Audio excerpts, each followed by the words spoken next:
Ladies and gentlemen, my name is Dietrich, and today I'm going to try to help you answer the age-old question. Should you buy a Nissan Kicks or a Subaru Crosstrek? Both of these small SUVs have been recently redesigned, and they are both stylish, practical, and relatively affordable. I have reviewed the base model Crosstrek and the Kicks SV, which is one level up from the base model in Nissan world, so those are the two models I will be reviewing today. Let's get started. You only get one chance for a first impression, so we are going to start with styling. The third generation Subaru Crosstrek is styled very similarly to the second generation Crosstrek, which looked a lot like the first generation Crosstrek. A lot of people seem to think that the Crosstrek looks very sporty, but I just don't see it. The second generation Nissan Kicks that debuted for 2025 is like the swan that grew out of the ugly duckling. The first gen Kicks was definitely the cheapest looking car in its class, but the new second generation Kicks is one of the best looking cars in its class, if not the best, and it isn't even that much more expensive than the first one. First point to the Nissan. Next, we will move on to the powertrains. The Nissan Kicks only offers one engine choice, a 141 horsepower 2-liter 4-cylinder. All-wheel drive is now optional on the Nissan Kicks, and it adds about $1,500 to the price of the car. Of course, all-wheel drive is standard on all new Subaru Crosstreks, and they also come standard with a 2-liter 4-cylinder engine, albeit with 152 horsepower. However, Subaru also offers a more powerful 2.5-liter engine with 182 horsepower on the higher trim levels.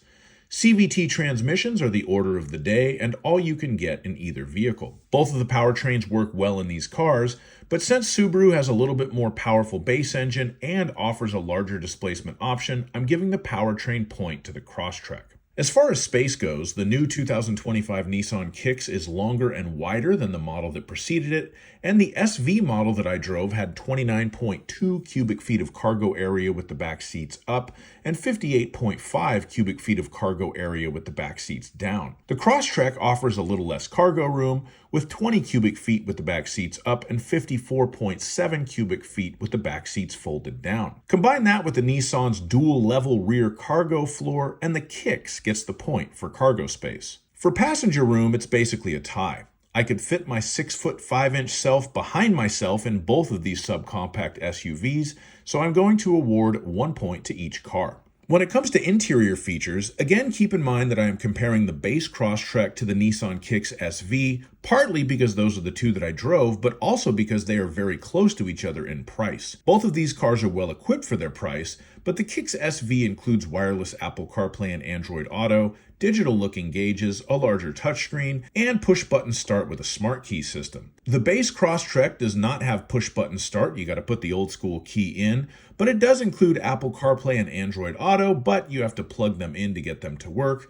And it also gives you dual zone climate control and steering responsive headlights, but overall I think the Kicks SV gives the stronger feature content, so for my comparison I give the Nissan the point. It should be noted that at the higher end for both of these models, different niceties are provided, like the larger engine, Harman Kardon stereo, or wilderness off-road oriented model on the Subaru, and the ProPilot Assist and the intelligent around view monitor surround camera system in the Nissan. So if any of those features are very important to you, keep that in mind when you make your choice. Moving on to safety systems, both of these cars are very well equipped for their price point.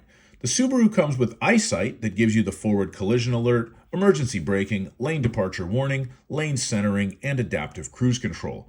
The Nissan Kicks has all of those features minus the lane centering, but it also includes blind spot monitors, rear parking sensors, rear automatic braking, and driver attention alert. It should be noted that you don't even need to step up to the SV model Nissan Kicks to get any of that. It all comes standard on the S model that is considerably cheaper than a new Crosstrek.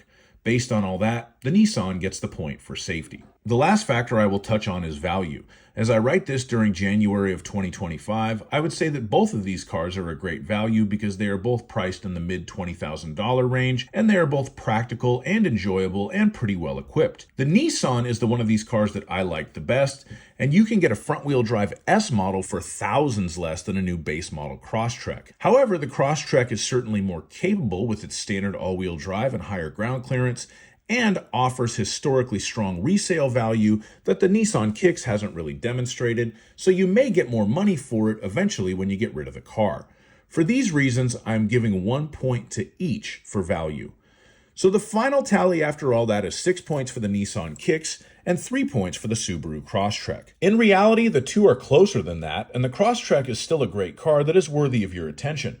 If there is something about it that you far prefer over the Kicks, be it the looks, the bad weather capability, or the larger engine options, I could certainly understand why you would buy one. If I were going to buy one of these, it would be a Kicks, which is why it won my comparison. Thank you so much for watching my video. Please like my video and subscribe to my YouTube channel, and please have a great day. Bye-bye.